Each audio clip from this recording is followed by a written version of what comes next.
वर्षा दिन में साधारणतः बहुत प्रकार गरम गरम जिनस खायापी मन होता है। स्पेशली संध्या बेले बहुत जोरे वर्षा होता है। चाह सांगरे किछि ना किछि पकुड़ी तैयारी करी खाया मन होता है। आज मु आपण मान सांगरे गोटे परफेक्ट आउ सहज पकुड़ी रेसिपी शेयर करने जाऊँगी।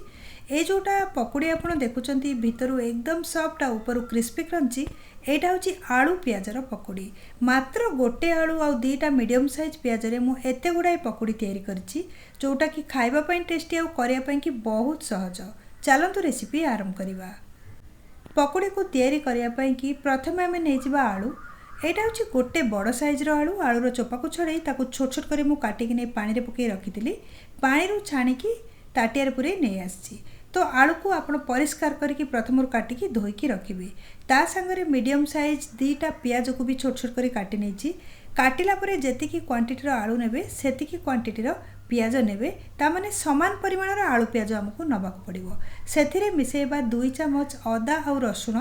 एटा छेचा अदा और रसुण। ता बदले आपण अदा रसुण पेस्ट भी यूज करि परिबे। धनिया पत्र मुठाए मुताकू छोट छोट कर काटी नहीं धोईकी। ता संगे सुखिला मसला गुंड पकेइबा, जमीती कि हल्दी पाउडर मुझे पकई नहीं आधा चामच। ता संगे लंका गुंड पकेइबा गोटे चामच। आपन चाहिए काश्मीरी रेड चिली पाउडर पकई पारिबे, नहले राग लंका गुंड पकई पारिबे। मुझे भजा जीरा गुंड गोटे चामच नहीं जाइए छोट चामच। ता संगे आधा चामच नहीं जावा धनिया पाउडर। लुण स्वाद हिसाब से पकेइबा। जो परिमाण रे आपन तैयारी करछन्ती पकुड़ी से हिसाब से लुण आपन नेबे।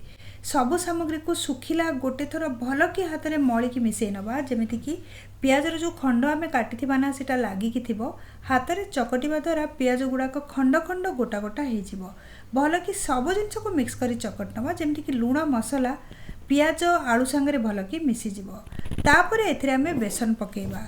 देखंतु जदि आपण अधिका बेसन पकेइବାକୁ चाहुचंती ताले टिके पानी मिक्स कले चलिबो। आमे लुण पकेला पर ना नॉर्मली पियाज आलू पानी बाहरी थाए, सेतिपई कि एथरे पानी दबा दरकार नहीं। सुखिला करके किछि समय चकट नहीं छाड़देला पर 2 मिनिट ऑटोमेटिक एथरु पानी अंश बाहरी जिवो। मु एथरे एक्स्ट्रा पानी तो पकेइलेनी। आपण जदि चाहुचंती ताले टिके पानी पकेई ता ऊपर बेसन पकेई गोळेई पारिबे। सब जिनस को मिक्स करि नबा। आपण देखि पारुथिबे ऑटोमेटिक बेसनटा केते पानिया हेई सारिछि आ प्रॉपर कंसिस्टेंसी रे आसी जाइछि। शेष को एथिरे पकेइबा खाइबा सोडा गोटे चुटकी। खाइबा सोडा बेसी जमारू पकेइबेनी, नहले तेल रे फ्राए कला बेलू पकुड़ी गुड़ाक अधिका तेल को सोक कर नब। सेतिपई कि टिके खाइबा सोडा पकेइबे, जहा द्वारा कि भितरु सॉफ्ट बनिबो पकुड़ीटा आ ऊपर क्रिस्पी क्रंची हेकी तैयारी हेबो। सबु सामग्री को मु गोळेई नेछि। गोटा गोटा करी एमती आमे फ्राए करिबा। तेल को मुझे गरम हाँपाई रख देती। तेल बर्तमान गरम हो सारानी। मीडियम तेल गरम होला परे सेथिरे आमे पकुड़ी को पकेइबा। गोटे गोटे करी छाड़ी छाड़ी की जेते आसीबो कड़े आ तेल हिसाब से सेतिकी आमे पकुड़ी एथिरे पकेइबा। मु प्रथमे तेल को हाई फ्लेम रे गरम करिकी तापरे स्लो कर देइथिली। पकुड़ी गुड़ाक पकेइला परे एबे फ्लेम को स्लो मीडियम कर देइछि।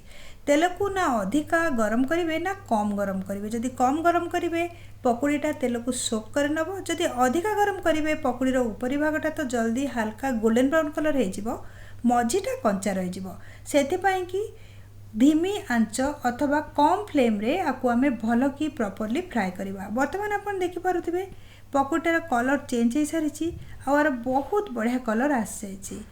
पुणी टिके आपको गोले पोड़े नबा, एपट सेपट करदे। फ्लेम को बर्तमान मु स्लो मीडियम ही रखी, हाई बिल्कुल जमारू भी करेनी।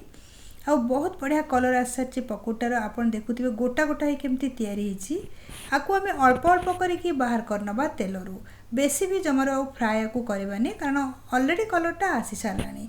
ए जो पकुड़ीटा ना खाइबा पे कि एते टेस्टी जे आपण बिना सॉस आउ बिना चटनी रे भी आकु खाइ दे परिबे।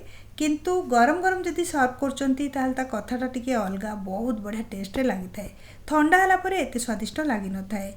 टिके टिके करिकी सब गुडा को जेते आमे एथिरे छाणुचे पकुड़ी को सब को काढी नबा। आ गोटे टिश्यू पेपर ऊपर थाली रे नेकी रखि देबा किछि समय पर्यंत, जहा द्वारा कि जो एक्स्ट्रा तेल गुडा एथिरे थिबो टिश्यू पेपर सोक कर नबो। आ जेते भी आमे तैयारी करचे बैटर आलू पियाज मसला और बेसनर गोटे गोटे भारी रे एमती पकेकी ताको छाणी नबा। एतक छाणला परे आउ जति रहिला ताको भी छाण नबा। पकुड़ीटा बर्तमान तैयारी हो सारी। ताको नहीं जिबा गोटे जगह रे। आपण देखि पारुथिबे केते बढ़िया रे तैयारी होइछि। बर्तमान एटा पूरा गरम अछि। यही टाइम रे आपको सर्व करेंगे खाइबा पाई तो टेस्टी आ सॉस रे ही लगे खाई आम फैमिली समस्ते पकुड़ी को सारी दियंती। चटनी करबा भी किछि दरकार नहीं। गोटे पकुड़ी को भांगिकी चेक करके मु आपनको देखौछि। हाथ रे तो ऊपर क्रिस्प लगुची भितरु एटा बहुत बढ़िया सॉफ्ट होगी तैयारी होइछि। आलू पियाज भी प्रॉपरली छाणी होइछि आ सिझी सारिछि। एथर वर्षा दिन में ये रेसिपी को निश्चय थे ट्राए करूँ बहुत बढ़िया बनिकी तैयारी हम प्रॉपर मेजरमेंट सहित आउ टिके जितेबाला आप छाणिया पूर्व ना बैटर तैयारी करेंगे टिके चाखी देबे बेसन को लुण होइछि ना नहीं। टिके अधिका लुण पकेइले पकुड़ीटा फ्राए होला परे ता भीतर पर्यंत लुणटा जाइए और बहुत स्वादिया लगी थाए। रेसिपी विषय आपण मन जहाँ भी क्वेश्चन अच्छी कमेंट सेक्शन में शेयर करूँ। यही प्रकार बहुत ओडिया रेसिपी मो चैनल को सब्सक्राइब करी ऑल नोटिफिकेशन बेल को ऑन करूँ।